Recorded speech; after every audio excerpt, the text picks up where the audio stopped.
Bonjour. Dans le cours d'aujourd'hui, on va voir quelques notions de base concernant les automatismes logiques.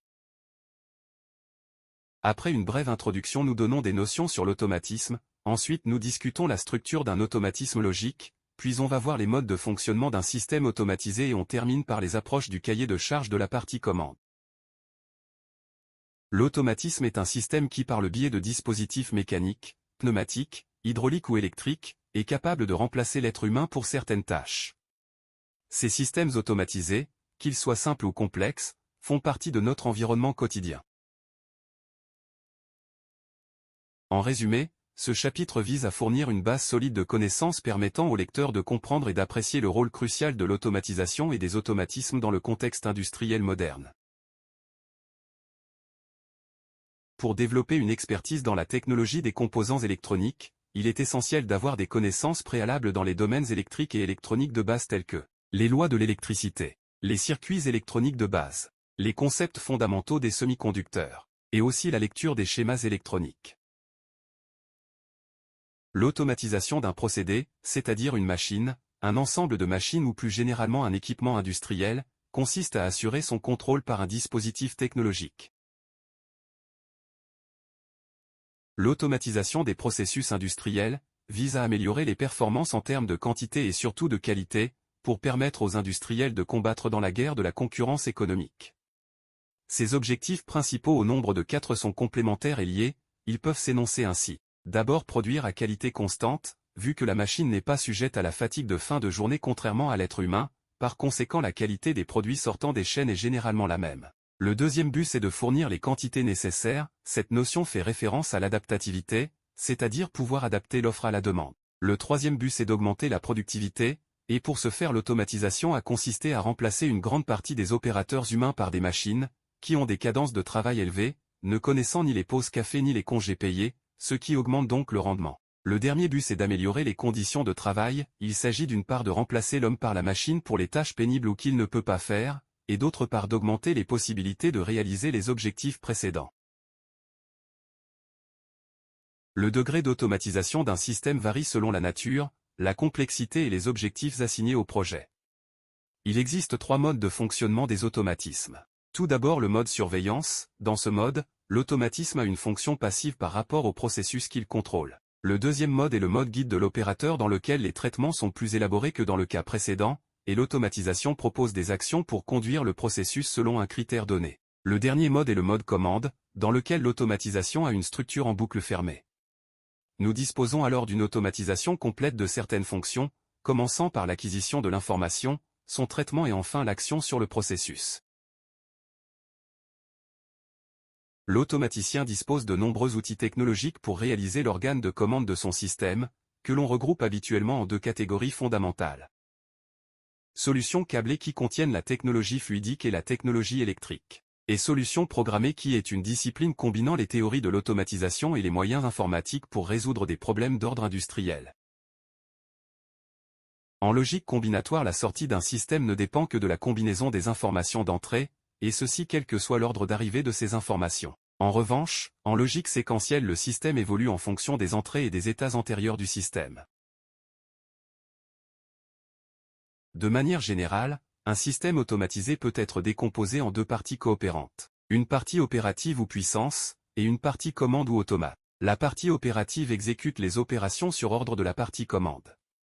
D'autre part, il fournit à la partie commande des informations sur les opérations réalisées, alors que la partie commande reçoit des consignes de l'extérieur et fournit des comptes rendus visuels ou sonores.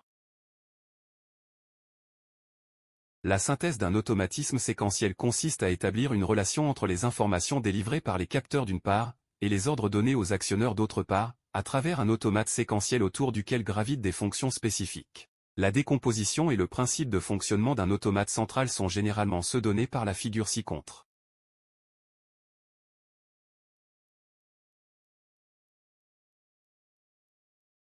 Par automate central on désigne la partie centrale ou cerveau de l'automatisme, dont il constitue la structure séquentielle. Il comprend une logique combinatoire, une logique séquentielle, et un certain nombre de périphériques fournissant des fonctions spécifiques comme le comptage et la temporisation. Ces périphériques dits internes peuvent être intégrés ou non à l'automate. La logique combinatoire sur les entrées concerne les conditions de transition du système d'un état à un autre. Il se présente sous forme d'équations booléennes qui permettent à l'automatisme d'évoluer de manière séquentielle. Par contre, la logique combinatoire sur les sorties permet de faire la relation entre l'état de l'automate central et des sorties. Là aussi, elle se présente sous forme d'équations booléennes en logique combinatoire. Les périphériques internes sont des fonctions auxquelles l'automate central a recours pour élaborer des informations supplémentaires nécessaires à l'enchaînement des étapes. Le fonctionnement d'un automate central est cyclique. Pour une phase élémentaire de fonctionnement séquentiel, ces fonctions principales peuvent se résumer de la manière suivante. Le dialogue avec l'opérateur dont il reçoit les commandes et à qui il transmet les informations. L'acquisition des informations fournies par les capteurs, et leur mise en forme par les interfaces d'entrée si nécessaire. Le traitement de ces informations. Et enfin l'élaboration des ordres puis commandes des actionneurs par l'intermédiaire des interfaces de sortie. Les périphériques ce sont des sous-ensembles de l'automatisme distinct de l'automate central, qui transmettent les informations et les ordres.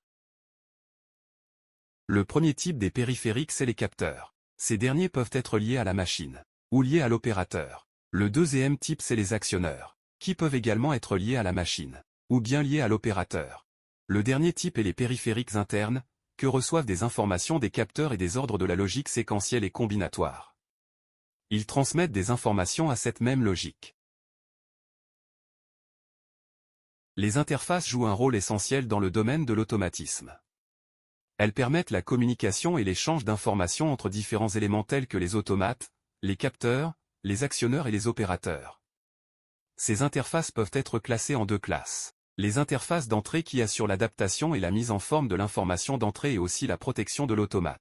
Le deuxième type c'est les interfaces de sortie qui assurent aussi une fonction de protection et d'isolation de la partie commande par rapport à la partie opérative. Mais ils servent principalement d'interface d'amplification. Le tableau ci-contre résume de manière succincte, en fonction des technologies employées, les différentes combinaisons des éléments intervenant dans la structure d'un système automatisé. Dans ce qui suit on s'intéresse aux automatismes logiques, pour lesquels les informations traitées ont un caractère, tout ou rien. La décomposition du fonctionnement d'un système automatisé en étapes ou en phases repose sur la notion de chronologie, elle intègre donc de fait la notion de temps. Pour bien comprendre les modes de fonctionnement d'un système automatisé, il est essentiel de connaître les notions, étapes, séquences, et cycles. Une étape correspond à un état stable de la machine ou de tout le système. Une séquence c'est un ensemble ordonné d'étapes. Et un cycle c'est un ensemble de séquences ordonnées. Dans le mode marche normale on trouve trois types de cycles. Cycle en boucle ou répété dans lequel l'opérateur donne uniquement l'ordre de démarrage du cycle et l'ordre d'arrêt. Cycle unique ou non bouclé dans lequel le cycle s'exécute une seule fois sans répétition avec arrêt en fin de cycle et il ne peut se répéter sans intervention extérieure. Cycle semi-automatique dans lequel une fois le départ cycle donné par l'opérateur, le passage d'une séquence à l'autre nécessite une nouvelle intervention de l'opérateur.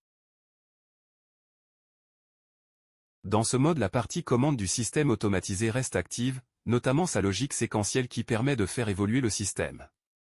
Par conséquent la notion de graph set reste présente et on trouve trois types de cycles. Le cycle étape par étape avec exécution des actions dans lequel le déroulement du cycle s'arrête à chaque étape. Au niveau d'une étape les actions prévues s'exécutent. Le passage d'une étape à l'autre nécessite en plus des conditions d'évolution, la pression sur le bouton « Étape suivante ». Le cycle étape par étape sans exécution des actions dans lequel le fonctionnement est identique au précédent mais les actionneurs ne sont pas commandés. Le verrouillage s'effectue au niveau de la logique combinatoire sur les sorties. Enfin le cycle de réglage.